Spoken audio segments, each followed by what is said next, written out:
Adding an employee in Aloha Manager or Configuration Center is very simple. First, log into Aloha Manager or Configuration Center, then go to Maintenance, Labor, Employees. From here, you'll have a drop down of all your current employees, but what we're going to look at today is adding a new employee.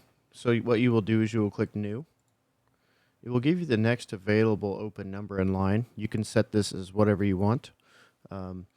Typically, there's a restriction based on some settings in here on what numbers you can choose, but however many digits. However, you can go with, let's say, 999.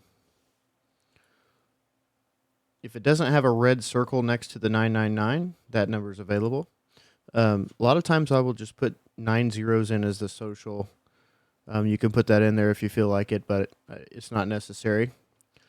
You'll put a first name, last name, a nickname if they have a nickname. This will print out on the guest check.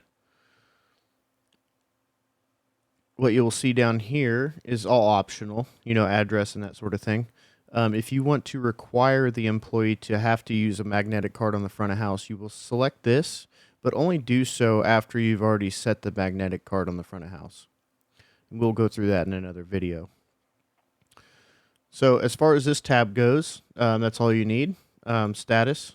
This will show you whether you can have an active, terminated, full-time, part-time. All this stuff's kind of optional. Active, it has to be active for it to be usable in the front of house. The job code tab, this is where we will add job codes. So let's say this person is a server.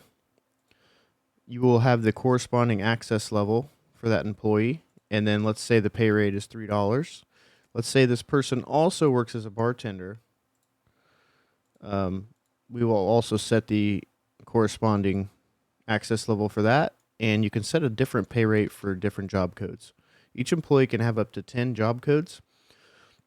I'm going to click Save on this. Sometimes it will pop up and say real-time update. If you say yes on that, it will push that to the POS automatically, and you don't need to refresh your system to push that out to the terminals, and the employee could go clock in right now. Let's say that it's been a while and you want to give this person a pay raise.